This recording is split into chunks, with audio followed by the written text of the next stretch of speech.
చాలామంది పెద్దవాళ్ళు, మన సీనియర్ సిటిజన్స్ అందరూ కూడా ఎందుకు అలా మాట్లాడతారు అంటే, నెక్స్ట్ జనరేషన్కి వాళ్ళ సంస్కృతిని క్యారీ ఫార్వర్డ్ చేసి వెళ్తున్నారు.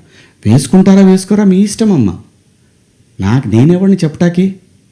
అలా పోయినప్పుడు ఆ పిల్ల ఇబ్బంది పడితే అది చూసి తట్టుకోలేక మాట్లాడానే తప్ప, ఎవరే బట్టలు వేసుకుంటే నాకేంటండి. పోనీ మీరు ఎవరన్నా ఆ పిల్లకి అండగా నిలబడ్డారమ్మా? ఒక్కళ్ళన్నా నిలబడ్డారండి? ఇది తప్పు, ఇంతమంది ఒక ఆడపిల్ల మీద దాడి చేయటం అని మాట్లాడారా? ఆ బిడ్డ కోసం నేను మాట్లాడాను.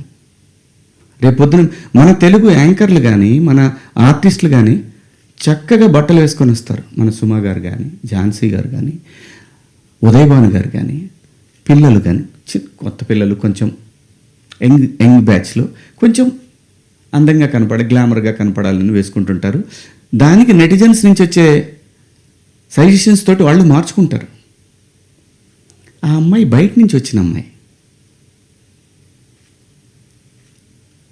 మనకి రెస్పాన్సిబిలిటీస్ కూడా ఉంటాయి కదా. నేనెవరిని హక్కుల్ని హరించడానికి? నేను ఎవరిని అనలేదే పలానా వాళ్ళ పేరు పెట్టి. బలైంది ఎవరు? ఇప్పుడు ప్రజల చేతిలో బలైంది ఎవరు? నాకేంటమ్మా, నాకేంటి అనసూయ గారు, మిమ్మల్ని ఎందుకంటాను నేను? అసలు మీరు ఎందుకు వచ్చారు దీంట్లోకి? నేను మిమ్మల్ని ఏమన్నా అన్నానండి? నేను అన్నాను, అమ్మా బయట నుంచి వచ్చిన హీరోయిన్లు కానీ మన హీరోయిన్లు, ఎగ్జాక్ట్ వర్డ్స్, హీరోయిన్లు కాస్త ఫంక్షన్లకు వెళ్ళేటప్పుడు కొంచెం మంచి బట్టలు వేసుకొని వెళ్దాము, మనకి ఎందుకు ఈ దరిద్రం బయట, వాళ్ళందరూ ఎగబడతారు. నిన్న మనం అక్కడ చూసాం కదా. మనం కొత్తగా చూపించేది దాని తర్వాత ఒక పదం వాడాను, విచ్ ఈస్ రెడిక్యులస్.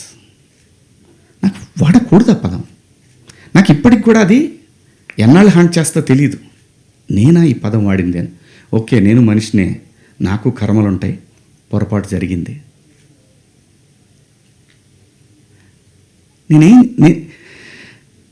నా బాధ అంతా ఏంటంటే, నా వైఫ్ నా పిల్లలతోటి కరెక్ట్గా మాట్లాడలేకపోతున్నాను నేను. అది నా మిస్. వాళ్ళు నన్ను కన్సోల్ చేస్తున్నారు, వెళ్ళండి అని అంటున్నారు.